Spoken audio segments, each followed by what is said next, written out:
there, comic book friends. I'm Travis, and it's New Comic Book Day, or at least New Comic Book Day for me. Yes, it is Tuesday of the week. These are comic books from last week. They got shipped in time, and then the post office kind of spun them around in circles a few places. And then with the holidays, at any rate, I ended up getting them on Tuesday as opposed to last week. That's why there was no comic book roundtable or whatever I'm calling it for the week, because it seems like if I call it something weird, we can post the show, and I'm still suspect that if I call it comic book roundtable, that it will get blocked. But at any rate, hopefully my comics come on time this week. I fully expect to do comic book roundtable this weekend, this Saturday, with whoever can show up to do that. I have no idea what books are going to be that week, but I'm looking forward to it. And the new year. I was going to cut a video to kind of talk about the new year and what I hope or whatever, and what I thought of the last year. Needless to say, I thought last year was an awesome year of comic books. There's been all kinds of lists out there, best this, best that, whatever. One place even had the nerve to say that there weren't even 10 good comic books released last year, which is utter ridiculousness. But at any rate, I didn't do one of those. Didn't have that kind of time to put in the amount of effort that I want to actually put into it to make it what I think it would need to be. I've spent some of my holiday chiseling away on trying to get my piles of comics sorted so I can do some of the stuff in 2018 that I want to do. I still have almost 2 long boxes worth of Vertigo books sitting next to me that I do want to do a video on that, just to show you the covers of them for those people who like watching that sort of thing.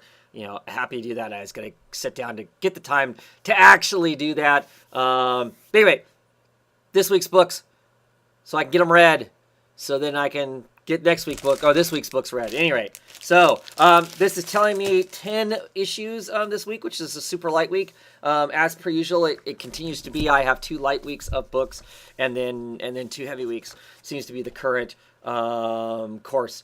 So, new Comic Book Defender. This one seems to have Scott Snyder on it. Why Fighting for Comics Matters. 2017 year in censorship. That's always interesting. War on Christmas comics. Dun dun dun. So that'll be interesting to check that out. There's a little IDW ad in here too. Who cares, right?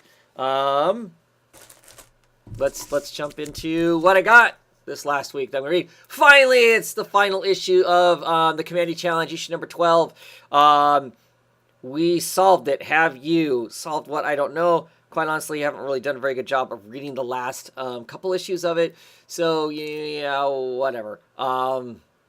This went on way too long, as I've talked about multiple times. So I'm not going to talk about it anymore. Next up, we have Teen Titans. The only reason I'm getting the Teen Titans, this is issue number 15, is for the Super Sons of Tomorrow, Part 3. Kind of was interested to read the whole story, so I'm going to check out this part of it. Of course, this is also a Tomasi and Gleason written issue, so it's really not a Teen Titans issue. It just has the Teen Titans in it. So excited by that. Jimenez on art there, so that should be some good stuff, I would assume. Next up, we have BPRD, The Devil You Know, issue number 5. I hear there's like some massive spoiler kind of stuff in this. That's a really interesting cover. There they are at a grave. I think that's Roger's grave. I'm not 100% sure. Kind of a strange version of Abe Sapien and Liz Sherman there. And then, of course, all the long passed away members. And that is Roger. Past members of the BPRD there. So, curious to see what's going on in that. Last issue was a little strange. Scott Alley is helping Mignola write at this point. In the last issue, people just weren't 100% in character. We've gotten so used to John Arcudis, his voice for the characters, that sometimes other people don't capture the voices so well. But I know Scott Alley isn't on this long term because he has left Dark Horse Comics. So I don't know. I don't know who is that. Is it Robinson? Is he the one that's going to take over being Mignola's main writer with him. I don't know. We'll find out, I guess. Fujitsu. Yeah, we got some robot fighting going on. This has been kind of a fun comic. I don't know that I've been super wowed by it, but it's been amusing. Issue number 4. We'll see what happens. It's a good laugh, if nothing else. The comic's just kind of goofy in that way. Imaginary Fiends. Really curious to see what issue number 2 of this new Vertigo miniseries does. I believe this is one of 6. I think it's a 6-issue miniseries. So our imaginary friend here, who's obviously clearly kind of an evil dude, is an FBI agent. Basically, they're using them to track down these other imaginary friends. The imaginary friends are some sort of alien dimensional hoppers, and some of these imaginary friends feed off of the emotions of their hosts, and then when they can't get any more from them, then they consume them, it sounds like. So curious to see what that how that pans out as far as that goes. Next up, we have Hellblazer, issue number 17. More of the Cadre. I think there's like 1 or 2 more issues left of the Cadre arc here. Clearly doing some India stuff, it looks to me like. Haven't really been feeling the story. I do like the new thing for... I don't know if that's just a Hellblazer symbol, or if that's like all the mystic stuff. I don't know. But I find it amusing. Yeah, I mean, until they get a decent artist on the books, I don't know. This is a different artist. Fabre. I don't know if that's the... Is that the Fabre that does, like, Mad Comics and stuff? No, it's not. Yeah, I don't know. So art is by David Fabre. Jose Marneza Jr. does the inking, and the color by Carrie... Strachan, Strachn. Yeah, I just don't care for this. This art style is very, to me, very like superhero comics and whatnot, and I feel like Hellblazer shouldn't be that. I've had conversations with look, I'm guest starring with Sleepy Reader 666 about this. I just don't think the book is, regardless of the story, I don't think the book is going to improve in the feel and the vibe of it until until they get a different artist, until they have somebody with a different kind of style. Anyway, Detective Comics, issue number, what is that? 971. Ooh, that's a gory cover. I think we're still telling more of the stories. That's a Gilliam March cover. Yeah, kind of like it. I think we're still telling more of the alternate Tim Drake. Last issue, up until this point, the Tim Drake stuff hasn't bothered me. Last issue sank down to the lows of the Tim Drake type stories that I hate. Reminds me why I hate the character. Do not really like pretty much anything about the Tim Drake character, to be quite honest. I know sacrilege if you're part of that era of reading those Robins and whatnot that everybody loves so much. I'm not part of that era. I was on hiatus from reading comics during that time, so I don't have the buy-in to that. He's just kind of an annoying character, and he's kind of annoying in this. So we'll see where this issue goes. I don't know how much this cover has to do with anything, but pretty crazy looking. And Demon. Hell is Earth, issue number 2. I wasn't super excited with issue number 1, but we'll see where issue number 2 takes us of this 6-issue miniseries. I'll write it out. 6 issues isn't that long, so not that big a deal.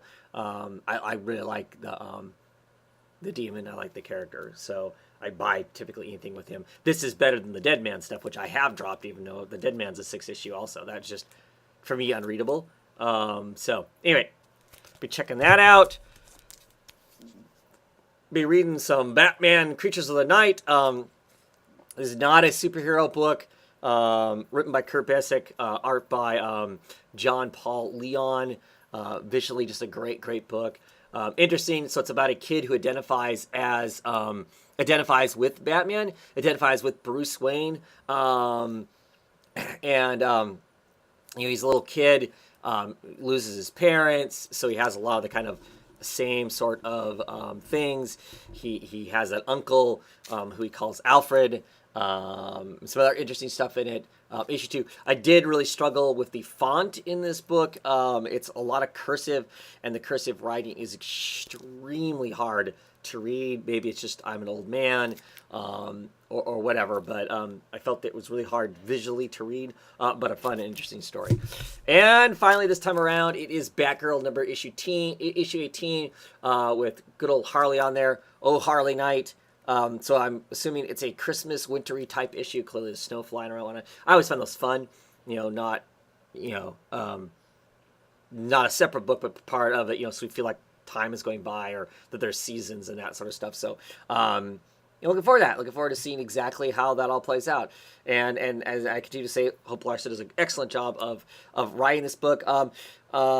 This issue doesn't have Mongoose on it. It's got, Basari, and Coline, I guess is how you say the last name there. Woo, focus. So different artists. I'm not even sure who did the cover because the cover is somebody else beyond that. But anyway, I have been enjoying the art, so we'll see how I enjoy the art in this one. And that is it. Oh, hey, I did also get some comic-related stuff for Christmas. I'll show those now.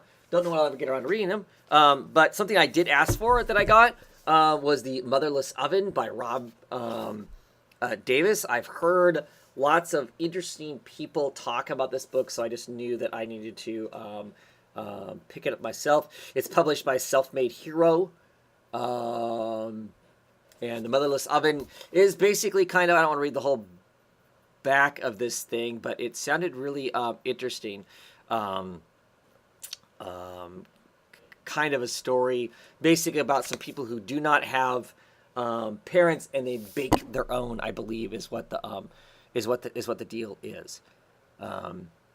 In Scrapper Lee's world, parents don't make children, children make parents. Scrapper's father is his pride and joy, a wind-powered brass construction with a billowing sail. His mother is a Bakelite hairdryer. In this world, it rains knives and household appliances have souls. There are no birthdays, no death days. Scrapper knows he has just 3 weeks to live.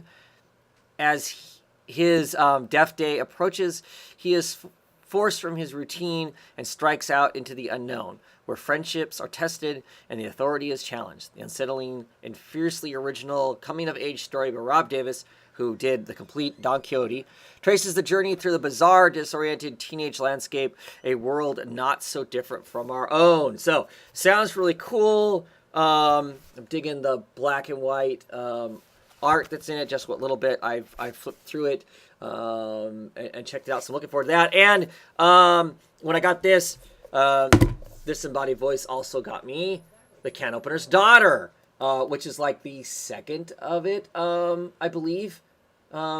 Kind of a thing. I don't have any idea. I'm not going to read the back of it, but it looks like basically the same sort of art style and whatnot. So I'm looking forward to checking it out. So those will be fun trades to read. And finally, from Ethan, got me this